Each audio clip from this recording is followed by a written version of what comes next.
On this podcast, I have had the opportunity to speak with survivors of domestic violence. So far, all of those survivors have been women. I don't want people to forget that men can be victims of domestic violence and sexual assault as well. According to the National Domestic Violence Hotline, nearly 1 in 10 men, or 10% of men in the US, have experienced rape, physical violence, or stalking by a partner. 1 in 7 men, age 18 and older in the US, have been the victim of severe physical violence by an intimate partner in their lifetime. It's well researched and documented why victims of violence and sexual assault don't come forward.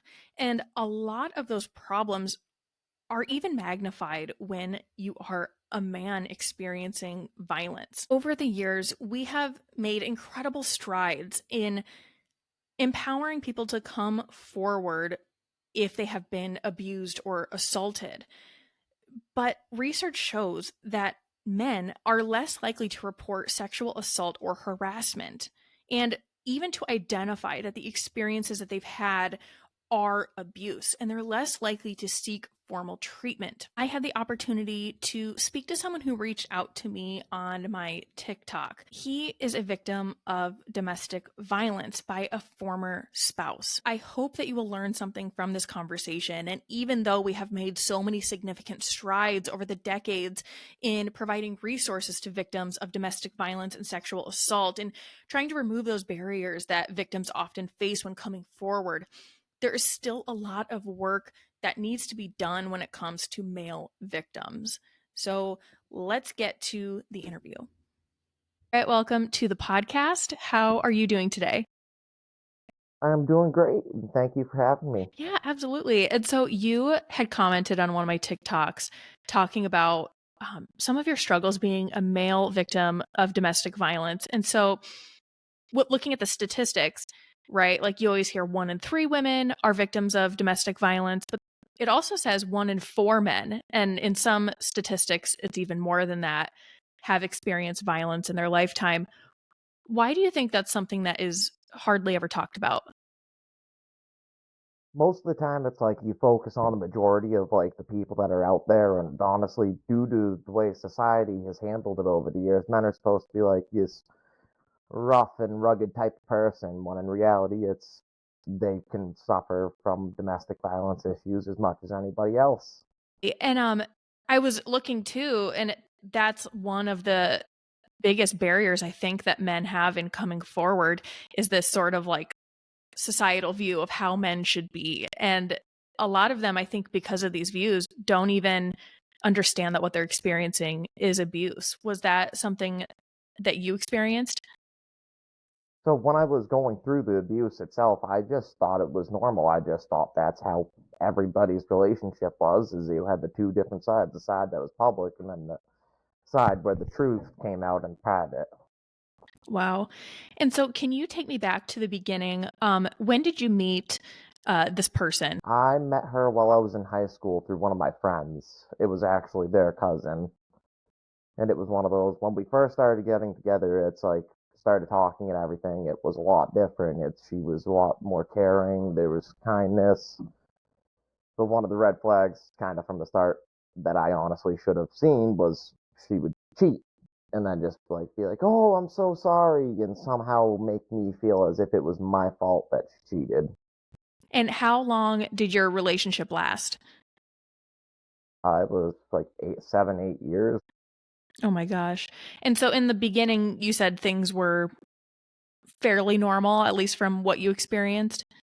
Yeah, And was there any point in the relationship where where you started realizing things were not normal? it honestly took me until about the very end when I started realizing things were not normal. It was I got a job working at a college in food service, and you have to sit through all the training and everything like that. It's Title IX training. When you're sitting there and it's like talking about these different scenarios, and it's like, hey, I'm living that right now. Am I actually in a bad relationship? Oh. Can you walk through some of what you experienced in that relationship? I ended up dealing with a lot of like people would see the abuse occasionally. They would see her hit me out in public, or that if I didn't do something she liked, she would either try pinching my leg to try to like get me to go off of that topic. But it's one of the things dealing in that relationship the most that just like one of the things that kind of kept me in it too is she had mental health issues. So a lot of people would always like they knew she had mental health issues, so they'd like say how good of a job I was actually doing, like helping take care of her and that sort of stuff. So it's like even though I was living through hell, I was getting told, "Oh, you're doing such a great job." When you were in this relationship, did you talk to any of your friends or family about what you were going through? So she had actually cut me off from all my friends and family. It was first the friends like that would go, and even if I did make any new friends, eventually she'd do something to drive them off. And then with Wow. my family, she slowly isolated me from them. Like when I moved up north away from my family, that's when all of a sudden it's like I didn't really talk to them much, and that's just she had me all by myself. Did they try to reach out to you or anything? Did they kind of like see that this isolation was happening, or what did they think? They saw it a little bit, but they didn't really know the full extent because they couldn't actually see what was going on. When was it that you decided to leave? I actually cannot say I decided to leave. I was kicked out, and she moved in the guy she was dating afterwards, half hour after I left. Oh my gosh. So she continued to like have other relationships throughout it. Yes, it's towards the end she just got so blatant to the point where she knew that I would listen to any word she say, so I actually would drive her to see that boyfriend or drive her to see other people, and it's like I just felt trapped, so it's like I couldn't fight back. Yeah, absolutely. That's awful. And what was it like immediately after getting out of that relationship? I for the few days, like for a while after, until I actually started getting help and like therapy and stuff like that, it was I felt completely lost because I went from having someone telling me what I should be doing with all the time to all of a sudden no one telling me what I should do. And you had mentioned in your comments on TikTok that you had interacted, I think, with maybe police at one point, but they just like didn't quite take you seriously. So yeah, it was one of the most traumatic times that actually like for me it was just like a day that's segmented into several different pieces because like everything was just coming together. It was I had to call the police on her because she was like the day my grandfather died. She was threatening to come down to where my parents lived and try to get them, try to harm them to the point that my parents would try to kill them. Wow. And when I called the police to tell them this, like, and she also wears glasses, and she was driving without glasses because she had broken them like the previous week. So it's like when I told them this, the first response I got out of the police was, "Oh, we need to call her mother," even though we were married at that point, and it's like they did not take me serious about it. And you also mentioned that you had trouble accessing other resources out there because you were a man. Can you talk about that? So like one of the things like when I was with her, like even during that night, the night before when I got kicked out and had to sleep in my car, it's like I tried to call a domestic violence shelter that night, but unfortunately, due to the fact of me being a man, they would not take me in because it was for women and children, and the residents wouldn't feel safe, which I get, but at the same time, I'm like, that's kind of broken in this day and age. Yeah, 100%.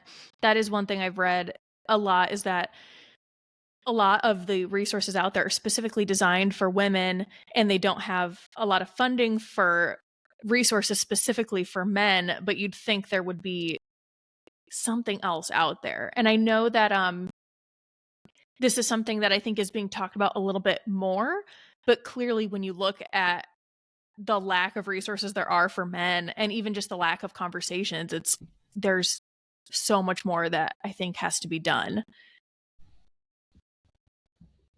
One of the things I honestly believe with the whole domestic violence stuff is the only way we'll ever actually see change in the statistics is if it's starting to be viewed as a societal issue over over having it being a gender issue. Because the honest truth with domestic violence, it does not discriminate at all. It does not care about your gender. It does not care about your race. Does not care about your sexual orientation or the age. Anyone in life can experience it, from children all the way up to elderly people. Yeah, 100%. And the focus is always so much on women that I think, I mean, just because it's so focused on women, people don't think that it can happen to anyone else. And that's obviously just not the case. Um, what would you say to other men out there that are in similar situations? I would say that there is hope, because it's like one of the things, like there are places that are now starting to do both woman and female or woman and man groups. Like one of the places I even go to, it's like the only one around me other than 3 hour drive. It's they do both genders, and even going to those groups myself, there's been times where it's women have come in there and like have been hesitant because I'm a man, but then once they hear me start talking about my actual story, they all of a sudden start to change, and it helps them kind of realize like, oh hey, he is also someone that needs help. When you got out of your relationship and you started talking with, or I guess, did you talk with those close to you and your family about what you experienced? And if you did, like, how did they receive that? I did. They know that the abuse happened. I have never really gone into the details of it, because whenever I do, it's people always kind of give me a stare about like how, like, they just kind of, it's that confused stare, like that really happened. Right. Yeah. I feel like that is something that many men would encounter because so many people don't understand that it can happen to other men. So, after your experience, how did that impact yourself and your relationships? It has impacted it to a lot. Like I'm still reserved, and I'm less likely to say something to people like about myself. Like, and also it has made it so like even just trying to get into dating, it's I've been trying to take things slowly because I do not want to end up in the same situation that I was. Do you tend to ever bring that up with other individuals, or is it more just like if they ask? So I am very forthright. It's in my bio. I'd rather just have it there instead of having to go through the circus of. I know there's some people that once they hear that they're not interested, and I just rather weed them out from the get go. Yeah, that definitely makes sense. And also, it's like, how do you kind of like work that into a conversation? You know, it's kind of like, it's like a strange thing to talk about, but maybe, I mean, I don't know, maybe those conversations need to happen more often because I think so many survivors maybe feel some sort of like shame in talking about their experiences. And so, I don't know, I guess I always think the more we talk about these types of things, maybe the less stigma there can be. Oh yeah, I believe the same thing. It's one of my uncles growing up had like kind of similar situation to what I went through. And that's like one of those, he passed away like before I got married, but it's like I wish I could have talked to him about like what he went through after I got out of it. And it's something where I've kind of decided I'm going to start to be that person. I've been trying to speak up more, bring awareness to this whole situation, not just for one gender, but for everybody in a whole. Why is it that you think that in general there's like the societal view that women can't be abusers? Like, why do you think that people think that? But I think it has to do with the whole, honestly, it's years and years of sexism where it's you get like back in the 50s where it was like expected for husbands to beat their wives and that sort of stuff, so it's people don't see them as like a traditionally violent type or group of persons, Yeah.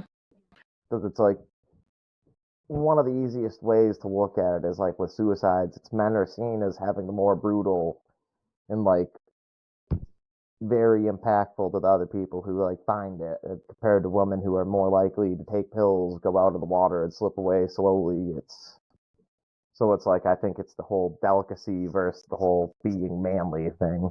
Yeah, 100%. I feel like so many things about like traditional gender roles in our society like impact the way we view these like very real issues.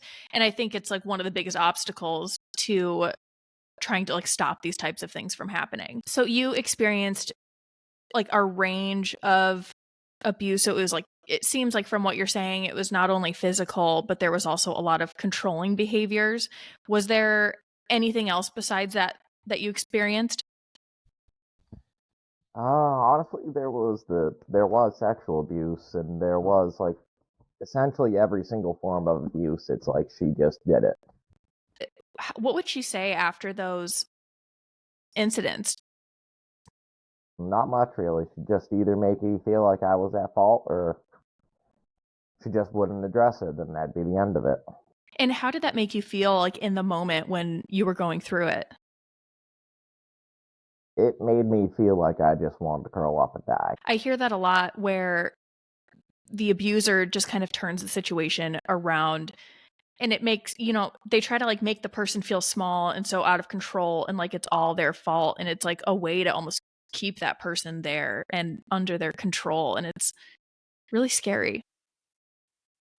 It was also at the time I was dealing with depression on my own, which I have later come to find out that it wasn't just depression, it was bipolar. So it's Mm.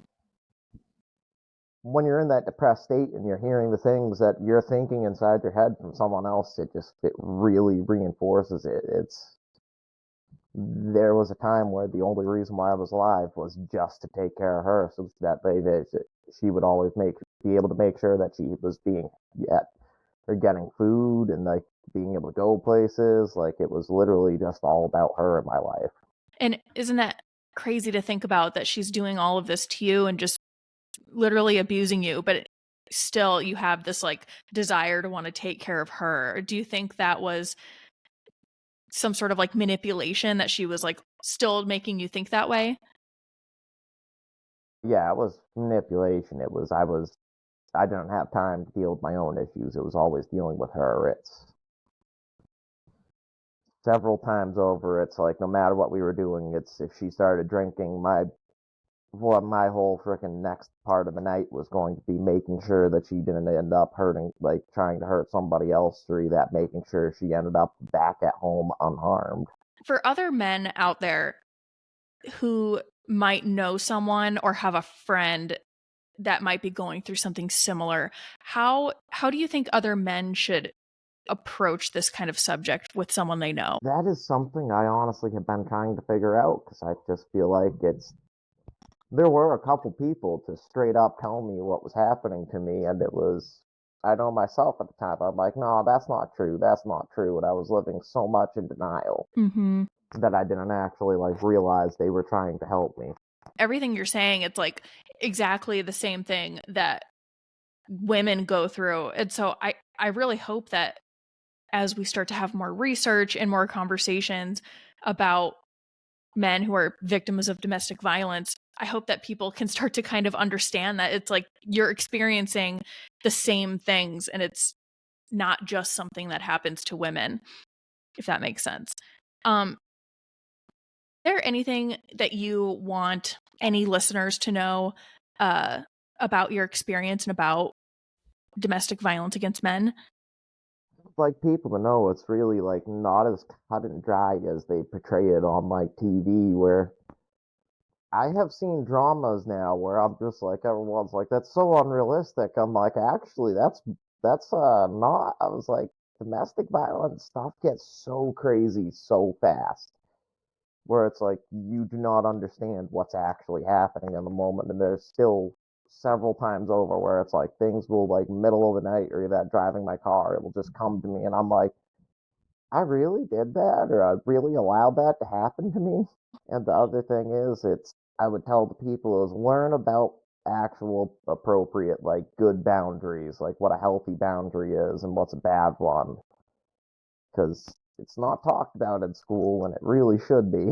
Yeah, 100%. I feel like when we talk about like teaching young people about these types of things, it's always focused on like sex ed, which is obviously very important, but I think we're missing like a big aspect of healthy relationship dynamics.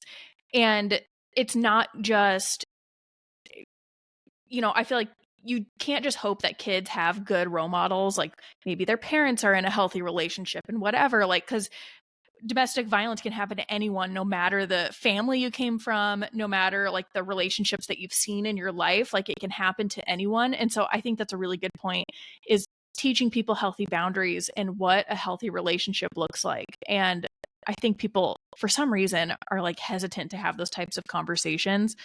And I think that's like really harmful. I feel like if we were to put it in like make it 2 year course where it's like when I say that do a class each year, but freshman and sophomore, you would all of a sudden I think you would see parents and like certain parents be very hesitant about it, knowing that their kid's about to learn behavior they've been doing is it's problematic. So I think that's why we're not getting it is because you have people out of fear like, oh, this starts to get taught, I'm in trouble. That's true. And before we started talking, I was actually just thinking about how the media kind of portrays, and you talked about this a little bit, but I was thinking about how the media portrays how women like treat men in relationships.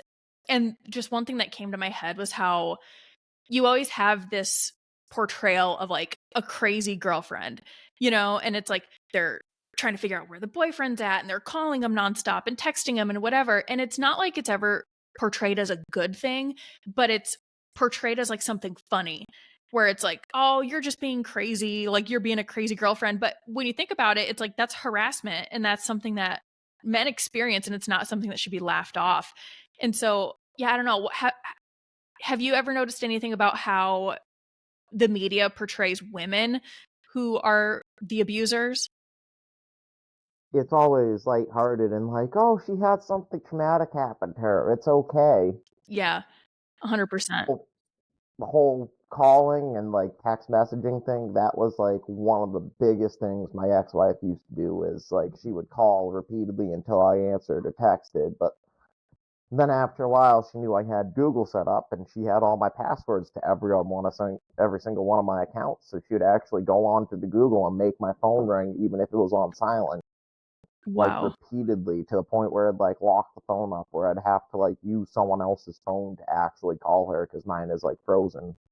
So one of the things also with the whole that I have experienced is if you go out in public and you see a male yelling at a woman, everyone's eyes will snap over instantly to look at them. But if it's the other way around, I have even she could say the most out of pocket things, and then all of a sudden it's like people would kind of like look and laugh a little bit, like, oh, he's in trouble, or that she has him whipped. It's like one of those. It's like, really? I'm like, this is not okay. It's public humiliation tactic is used or was used a lot against me, and that's like for me even coming on this podcast, it's a big step in the right direction. Where it's like last year I would have been like, oh no, I can't do public speaking, but this year it's like, no, I'm finally taking my life back. Yeah, 100%. And I love that. And what you said is so true. I can literally picture even how I would feel, and I think a lot of people listening also need to like check within themselves and ask like how would I act in that situation, because I know that if I was out and I saw a man yelling at a woman or whatever and they were clearly in a relationship or whatever, like, I mean, I don't know if I would physically personally go get involved, but I would 100% like either call someone or be like, there's something shady going on here, or have someone else go get involved. But if I saw a woman yelling at a man, it's interesting because my gut feeling is like, what would I do? And I don't know how I would respond in that. But I can 100% see other men uh, not treating it seriously. And I think that's just because of the way that we try to like force these specific views on men, where it's like they might, yeah, they might laugh or something, when it's like it's not funny, it's a serious situation. But yeah, that's really the case. It's like I 100% honestly, I always let people or tell people, I'm like, before I got into that relationship and started living through the abuse, I was that arrogant little cocky person that was literally just like, oh, that would never happen to me. I would never let it. I'm smarter than that. Yeah, no, I was not smarter than that. I got absolutely humbled by the experience where it's honestly like without the abuse, I would not have the viewpoints I do today. And it's like something where it's like, it's weird to say, but I am grateful that I did live through this, because it like exposed me to something that I would never have like known about, because I was that cocky person. Yeah, and I think that's just the way that all of us are conditioned. It's like you never think that it could happen to a man because, like you said in the beginning, men are supposed to be these like macho whatever, but it's like it doesn't, you can be like the strongest guy on earth, or like, the most macho, whatever that means to you, and it's like you could still be a victim of domestic violence. So I'm really thankful that you wanted to share your story today, because I really think that sharing these types of stories can reach someone, and then they can either realize that they're in that sort of situation, or it can change someone's viewpoint, and maybe they'll start to understand that it's a serious issue. That's kind of my goal with sharing my story today, is like I've been saying it for the past like 2 months, where I've just got it in my mind where I'm like, I really want to actually start working on like trying to bring awareness to domestic violence, because it's a real issue that's not talked about equally. Um, Even looking at I was trying to look at some like studies that have been done on it, and all of the studies even acknowledge that like robust studies are only just now starting to happen. And, there have been, I don't know, thousands, like more than thousands of studies done on female domestic violence. And so it's just sad to think that just in like the last maybe 5 years, that sort of attention is finally being paid towards men. Um, and, the less we talk about it, the more it just perpetuates those kind of unhealthy stereotypes about men and those unhealthy views that society has, where they think that this kind of stuff doesn't happen. What has been the most helpful thing in kind of like helping you come back from that relationship after you got out of it? It was honestly like when I started going to like the support group for domestic violence victims, it was starting to go there and starting to hear other people's story that was very close to mine. It's like just being able to know that I'm not alone in like experiencing these things. That was one of the biggest helps. One of the things that I also like to kind of like bring up is, with my case, I grew up with two parents that never got divorced. They like high school sweethearts. They're still married, but they never really fought in front of us kids, because my mom actually comes from like, her parents were very abusive towards each other. It's My mom was the only girl out of three, or out of four kids, so her three brothers all got like beat and stuff by her father, but she never got hurt because she was a girl. So it's like, it kind of like rolls over into like when they were raising us. We never really got to see them have arguments, so it's like I never got an example of like what an actual argument should look like. They just kind of always calmly talked about it. Yeah. So it's like, even though my mom was able to break the cycle, like my brother got into a situation like a situation where it was like minor domestic violence, and my sister got into one that was domestic violence too. So it's like, it's even though we didn't grow up with it, we found our ways into it. That's interesting that you bring that up too. Because you hear so often that people who become victims of domestic violence, it's like they had parents who were abusive either towards each other or towards them. But I've also heard from many who they had good role models as parents. But it's also, I think what you said about they hid the fights from you. And I'm thinking of myself as a parent, that obviously whenever like my husband and I get into arguments, we try not to like have that happen in front of our son.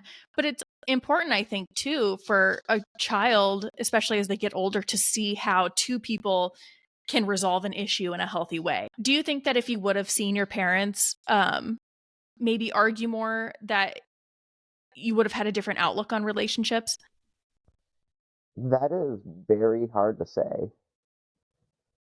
So it's one of the things I actually know about my ex-wife is, my ex-mother-in-law and her first husband, they were very like toxic with each other, like always fought, always did stuff behind their back. So it's like, my ex-wife, they didn't hide any of it from her. Like, she was exposed to all of it. And one of the things that like gave my ex-wife like PTSD as a child was she watched her stepfather throw her mother through through a hutch and like break the glass, and like she was bleeding out bad enough where the state police had to come and take interviews and stuff like that. Wow. So it's my ex-wife's childhood was like filled with a bunch of the reasons why she like did the action she did, but it's like that was also knowing it made me like, oh, well, she's just someone that's hurt. Like that's kind of the reason why I stayed. Also, was because like knowing her past and like knowing the other traumatic blows that I saw her take. It's like because it's like when we did start dating, it's like there was a few that like absolutely just gutted her emotionally and mentally, and it's like one of those that kind of like it was a trauma bond that kept us together for a long time. Yeah, 100%. And so I can see how you might start to like overlook some of the behavior towards you because you want to be there for her and help her through all of these things. Not that it like excuses anything that she's, doing to you, but it definitely, I think, makes sense. And it's one of those things too why people are always like, well, why do you stay in a relationship like that? And it's like it's so complicated. There are so many reasons why someone might stay. What do you think women can do, and what kind of things do you want women to know about violence against men, and like maybe things that they should consider in how they treat their partners? Even though like it's like the people will come off as stoic, they can still be extremely emotionally hurt on the inside, even if like you don't see it. It's everyone has emotions. Like anyone that's like tells you, "Oh no, I don't have emotions," they're lying to you. They're probably actually really lying to you, with their good chance they're fighting depression and stuff like that. I think us as a society needs to start changing our view on domestic violence, and actually instead of trying to force adults to go through classes, I think we need to like start kind of policing ourselves. Like, hey, that's not okay. Yeah, Like if you see something, say something. I think it's on all of us, and there's so many things, and one of the things I want to highlight with this podcast too is like when we look at various types of crime, it's like there are things that we can do as individuals, as communities, as a society, and then at like the policy level that I think can help. And I think one of the things people really need to start to think about at the individual level is just like take note of your own actions and how are you treating other people. I mean, it sounds so simple, but clearly people are not doing that because obviously we're still having these conversations. One of the other things that I think it would be like a big beneficial is I think we need to re-examine how we're training police about domestic violence. Because there was Mhm. also two other times where I saw the police literally watch me get assaulted in my own car, and they just turned their head and took off. Where I'm like, and that's one of those times where I'd like talk across my mind. If this was the other way around, I'd be on the front of my hood right now. It's an interesting perspective. So I worked for a little bit as an investigator with my county's public defender's office. And so a lot of our clients would come in and they were men who had been arrested for domestic violence, whatever. Um, and, a lot of them like certainly were, guilty of those crimes that they were accused of doing. But we also had a lot where they had visible wounds and they came in bleeding, and it was very clear that the female had also attacked them, and they were very much a part of the altercation, and those things are 100% completely ignored. And it doesn't matter if, at least in my experience, for a lot of our clients it didn't matter if it was the woman who had started the assault and had attacked him first. It was always just as soon as he tried to defend himself, like that was it and it was done. And it's sad that that's the way that we view things, because I mean anyone being assaulted, it's not okay.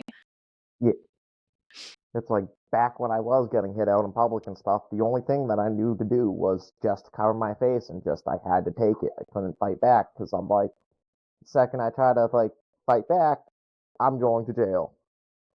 Yeah, exactly. Because yeah, people will sit and turn away while she's, yelling at you or hitting you in public, and it's like as soon as you try to do anything that even looks remotely aggressive towards her and you're just trying to defend yourself, like for a fact people would try to jump in and then it would be all on you.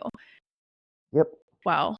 I want to thank you so much for coming on today and sharing your story. This was a perspective that I was absolutely missing. I've been doing a lot of talking with female survivors, and I was talking with a researcher in the domestic violence field, and she has primarily focused on domestic violence against women. And so it's been kind of the focus of a lot of my episodes. And so I'm really happy that I'm able to get the perspective of a man who has been in that same experience before. And I think it's one that I don't think a lot of people hear. So I'm really excited for people to hear the story and hopefully start to understand what can that men can be victims as well. Thank you for having me, and I I was like, when you offered to have me on this podcast, I was very actually happy to know that I could share my story and hopefully start to get the discussion started on like the actual like subject of domestic violence just for anybody, Mm-hmm. because it's something that it needs to change in this day and age. Yeah, 100%. I agree. And I think like one of the most simple things we can do is just start to have those conversations, and then hopefully, everything can kind of build off of that. So thank you so much again. I will definitely keep in touch. Thank you for listening to this episode of Cardinal Crimes. If you enjoyed it, please consider subscribing, giving us a 5-star review wherever you get your podcast, and sharing this episode with others. You can find us on TikTok, YouTube, and Instagram with the handle @CardinalCrimes, and you can send us any case suggestions, questions, or topics you would like covered there or to our email, cardinalcrimes@gmail.com. Until next time, friends, take care of each other and take care of yourself.